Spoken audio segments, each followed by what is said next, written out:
ನಲುಮೆಯ ಚಂದನ ಶಿಲ್ಪ YouTube ವಾಹಿನಿಯ ವೀಕ್ಷಕರೇ, ಸೇತುವೆಗಳು ಎರಡು ದೂರ ತೀರಗಳನ್ನು ಸೇರಿಸುವುದಲ್ಲದೆ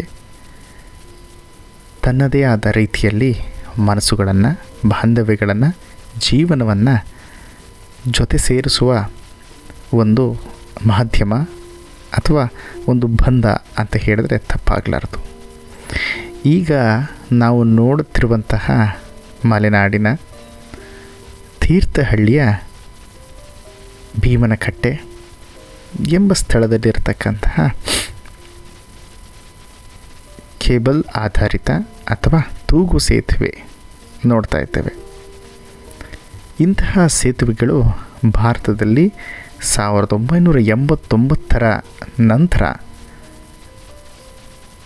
ಗಿರೀಶ್ ಭರದ್ವಾಜ್ ಎನ್ನುವ ಎಂಜಿನಿಯರ್ ಅವರ ಕನಸಿನ ಕೂಸಾಗಿ ಸರಿಸುಮಾರು 127ಕ್ಕೂ ಹೆಚ್ಚು ಈ ರೀತಿಯ ತೂಗು ಸೇತುವೆಗಳನ್ನು ಕಡಿಮೆ ವೆಚ್ಚದಲ್ಲಿ ನಿರ್ಮಿಸಿಕೊಟ್ಟಂತಹ ಸಾಧನೆ ಗಿರೀಶ್ ಭರದ್ವಾಜ್ರವರದು.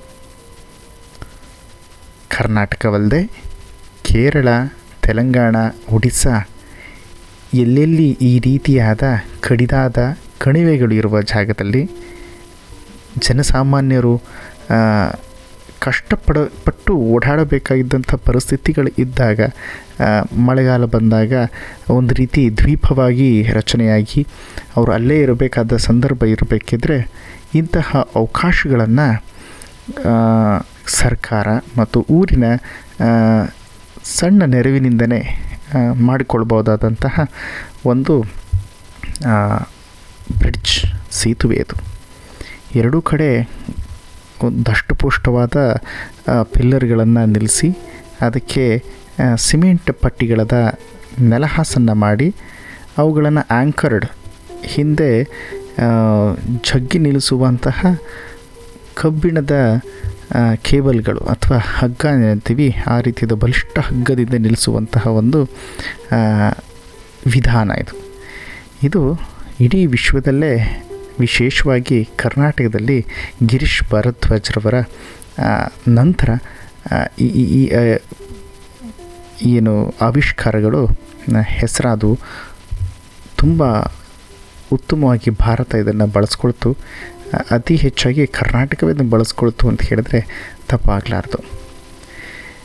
ನೋಡಬಹುದು ಎಷ್ಟು ಬಲಿಷ್ಠವಾದ ಒಂದು ತಂತಿ ಅದನ್ನು ದಪ್ಪವಾದ ರೀತಿಯಲ್ಲಿ ಬಂದು ಇಲ್ಲಿ ಅದನ್ನು ಹುಗಿದು ಬಂಧಿಸಿರ್ತಾರೆ ನೆಲದೊಳಗೆ. ಇವುಗಳು ಉತ್ತಮವಾಗಿ ಬಳಸಲಿಕ್ಕೆ, ಉತ್ತಮವಾಗಿ ಭಾರತ ಅಭಿವೃದ್ಧಿ ಆಗಲಿಕ್ಕೆ ಅವಕಾಶಗಳಂತ ಹೇಳಿದರೆ ತಪ್ಪಾಗಲಾರ್ದು. ತೀರ್ಥಹಳ್ಳಿಯ ಈ ತೂಗು ಸೇತುವೆ ಮಳೆಗಾಲದಲ್ಲಿ ಮಾಲತಿ ಆರ್ಭಟದಿಂದ ತುಂಗಿಯನ್ನು ತಲುಪಲು ಹೋಗುವ ರಭಸವನ್ನು ನೋಡಿದರೆ ರೌದ್ರಾವತಾರದ ಚಿತ್ರಣ ನಮ್ಮ ಕಣ್ಣ ಮುಂದೆ ಬರ್ತದೆ.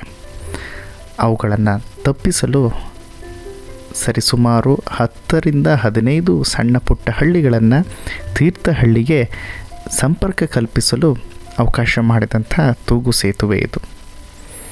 ಇಂತಹ ಹಲವು ಸೇತುವೆಗಳು ನಮ್ಮ ಕರ್ನಾಟಕದ ಹಲವಾರು ಗ್ರಾಮೀಣ ಪ್ರದೇಶಗಳಲ್ಲಿ, ಕಣಿವೆಗಳಲ್ಲಿ ಸಂಪರ್ಕ ಸಾಧನವಾಗಿದೆ. ಜೊತೆಗೆ ಜನರ ಜೀವನವೂ ಇದರಿಂದ ಉತ್ತಮಗೊಂಡಿದೆ. ಹೌದು, ಕನ್ನಡ ನಾಡು ತನ್ನ ವಿಶಿಷ್ಟತೆಗೆ ಮತ್ತು ವಿಭಿನ್ನತೆಗೆ ಹೆಸರುವಾಸಿ. ಹಾಗೆ ಹಲವಾರು ಒಳ್ಳೆಯ ವಿಜ್ಞಾನಿಗಳನ್ನು, ಆವಿಷ್ಕಾರಗಳನ್ನು ಸಹ ಭಾರತ ದೇಶಕ್ಕೂ ಕೊಟ್ಟಿದೆ. ಹೆಚ್ಚಿನ ವಿವರಣೆಗೆ ಈ ಚಾನಲಿನ ಚಂದಾದಾರಾಗಿ ಅಂದರೆ ಸಬ್ಸ್ಕ್ರಿಪ್ಷನ್ ಮಾಡಿ. ಧನ್ಯವಾದಗಳು.